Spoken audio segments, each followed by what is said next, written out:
ओम परमात्मने नमः। तेषामेवानुकम्पार्थमहं ज्ञानजं तमः नाशयाम्यात्मभावस्थो ज्ञानदीपेन भास्वता। अर्थात तेषामेवानुकम्पार्थमहं ज्ञानजं तमः, उन भक्तों के हृदय में कुछ भी सांसारिक इच्छा नहीं होती। इतना ही नहीं, इनके भीतर मुझे छोड़कर मुक्ति तक की भी इच्छा नहीं होती। अभिप्राय यह है कि वे न तो सांसारिक चीजें चाहते हैं और न पारमार्थिक चीजें, मुक्ति, तत्वबोध आदि ही चाहते हैं। वे तो केवल प्रेम से मेरा भजन ही करते हैं। इनके इस निष्काम भाव और प्रेम पूर्वक भजन करने को देखकर मेरा हृदय द्रवित हो जाता है। मैं चाहता हूं कि मेरे द्वारा उनकी कुछ सेवा बन जाए। वे मेरे से कुछ ले लें, परंतु वे मेरे से कुछ लेते नहीं। तो द्रवित हृदय होने के कारण केवल उन पर कृपा करने के लिए कृपा परवश होकर मैं उनके अज्ञान जन्य अंधकार को दूर कर देता हूं। मेरे द्रवित हृदय होने का कारण यह है कि मेरे भक्तों में किसी प्रकार की किंचन मात्र भी कमी न रहे। आत्मभावस्थः मनुष्य अपना जो होनापन मानते हैं कि मैं हूं, तो यह होनापन प्रायः प्रकृति, शरीर के साथ संबंध जोड़कर ही मानते हैं। अर्थात तादात्म्य के कारण शरीर के बदलने में अपना बदलना मानते हैं। जैसे मैं बालक हूं, मैं जवान हूं, मैं बलवान हूं, मैं निर्बल हूं इत्यादि। परंतु इन विशेषणों को छोड़कर तत्व की दृष्टि से इन प्राणियों का अपना जो होनापन है वह प्रकृति से रहित है। इसी होनेपन में सदा रहने वाले प्रभु के लिए यहां आत्मभावस्था पद आया है। तो भास्वता ज्ञान दीपेन नाशयामि, प्रकाशवान ज्ञान दीपक के द्वारा उन प्राणियों के अज्ञान जन्य अंधकार का नाश कर देता हूं।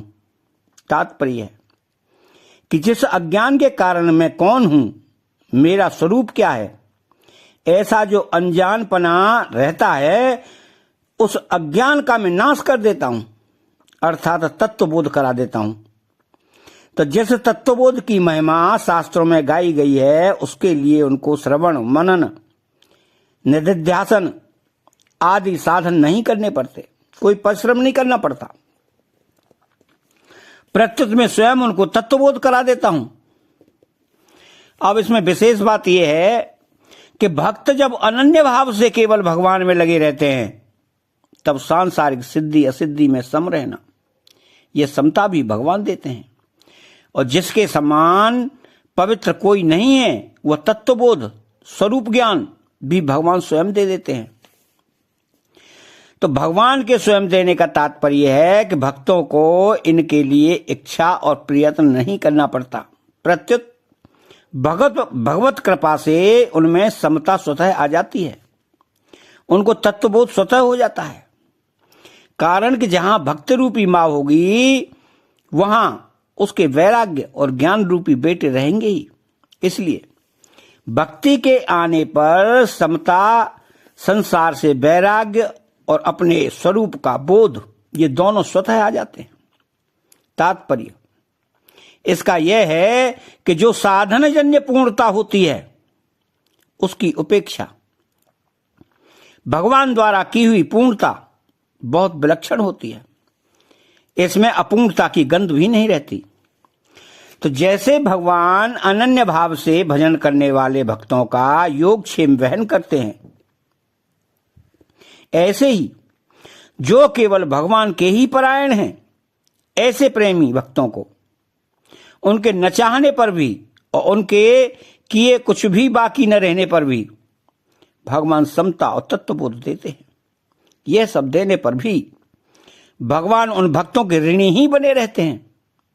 भागवत में भगवान ने गोपियों के लिए कहा है कि मेरे साथ सर्वदा निर्दोष अनिंद संबंध जोड़ने वाली गोपियों का मेरे पर जो एहसान है, जो ऋण है, उसको मैं देवताओं के समान लंबी आयु पाकर भी नहीं चुका सकता। कारण कि बड़े बड़े ऋषि मुनि त्यागी आदि भी घर की जिस अपनापन रूपी बेड़ियों को सुगमता से नहीं तोड़ पाते, उनको उन्होंने तोड़ डाला है। भक्त भगवान के भजन में इतने तल्लीन रहते हैं कि उनको यह पता ही नहीं रहता कि हमारे में समता आई है, हमें स्वरूप का बोध हुआ है। अगर कभी पता लग भी जाता है तो वे आश्चर्य करते हैं कि यह समता और बोध कहां से आए। वे अपने में कोई विशेषता न दिखे, इसके लिए भगवान से प्रार्थना करते हैं कि हे नाथ, आप समता बोध ही नहीं दुनिया के उद्धार का अधिकार भी दे दें, तो भी मेरे को कुछ मालूम नहीं होना चाहिए कि मेरे में यह विशेषता है। मैं केवल आपके भजन चिंतन में ही लगा रहूं। तो इसके गूढ़ भाव में आता है कि यद्यपि कर्म योग तथा ज्ञान योग दोनों साधन हैं और भक्ति योग साध्य है, तथापि भगवान अपने भक्तों को कर्म योग भी दे देते हैं।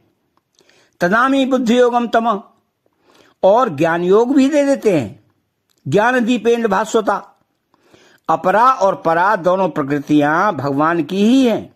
इसलिए भगवान कृपा करके अपने भक्त को अपरा की प्रधानता से होने वाला कर्म योग और परा की प्रधानता से होने वाला ज्ञान योग दोनों प्रदान करते हैं।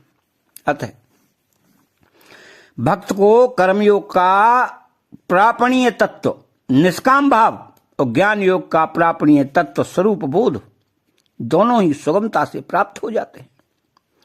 कर्मयोग प्राप्त होने पर भक्त के द्वारा संसार का उपकार होता है और ज्ञान योग प्राप्त होने पर भक्त का देहाभिमान दूर हो जाता है। भक्त भगवान के चिंतन में प्रेम में ही संतुष्ट और मगन रहता है। उसको न तो अपने में कोई कमी दिखती है और न कुछ पाने की आवश्यकता प्रतीत होती है। ऐसे बालक सर्वदा मां के ही आश्रित रहता है, तो उसकी दृष्टि अपनी कमियों की तरफ जाती ही नहीं। मां ही उसका ख्याल रखती है, उसको स्नान कराती है, मैले कपड़े उतार कर स्वच्छ कपड़े पहनाती है। ऐसे ही भक्त सर्वदा भगवान के ही आश्रित हो जाता है कि मैं जैसा भी हूं भगवान का हूं और भगवान मेरे हैं। वो अपनी तरफ देखता ही नहीं, इसलिए भगवान ही उसके भीतर स्थित अज्ञान को तत्व ज्ञान के द्वारा नष्ट कर देते हैं। बालक में तो मूर्खता विशेष रहती है, पर भक्त में विवेक विशेष रहता है। तो भक्त का खास कर्तव्य है कि भगवान को अपना मानना। भक्त अपने कर्तव्य का पालन करता है तो भगवान भी अपने कर्तव्य का पालन करते हैं और उसके बिना मांगे बिना चाहे अपनी तरफ से कर्म योग ज्ञान योग दोनों ही सामर्थ्य प्रदान कर देते हैं, जिससे उसमें किसी प्रकार की कमी न रहे। तो कर्म योग में शांत रस, ज्ञान योग में अखंड रस और भक्ति योग में अनंत रस है। शांत रस और अखंड रस में अनंत रस नहीं है, पर अनंत रस में शांत रस भी है और अखंड रस भी है। तो कर्म योग और ज्ञान योग लौकिक साधन है तथा भक्ति योग अलौकिक साधन है। अलौकिक की प्राप्ति होने पर लौकिक की प्राप्ति भगवत कृपा से स्वतः हो जाती है, पर लौकिक की प्राप्ति होने पर अलौकिक की प्राप्ति नहीं होती। कारण कि अलौकिक में तो लौकिक आ जाता है, पर लौकिक में अलौकिक नहीं आता। तो ज्ञानी तो भक्ति से रहित हो सकता है, पर भक्त ज्ञान से रहित नहीं हो सकता। तो गोपियों ने श्रुतियों का अध्ययन भी नहीं किया था, ज्ञानी महापुरुषों का संग भी नहीं किया था और व्रत तप आदि भी नहीं किए थे, फिर भी उनमें विलक्षण ज्ञान था। तात्पर्य है कि भक्त को स्वरूप का भी बोध हो जाता है। वासुदेवः सर्वम का बोध तो उसको है ही। आत्मभावस्थ जीव में भगवान रहते हैं, क्यों कि वह भगवान का ही अंश हैं। तो वास्तव में भगवान ही जीव रूप से प्रकट हुए हैं, क्यों कि भगवान की परा प्रकृति होने से जीव भगवान से अभिन्न है। उपनिषद में आया है कि शरीरों की रचना करके भगवान आप ही उसमें प्रविष्ट हो गए। सृष्टा तदे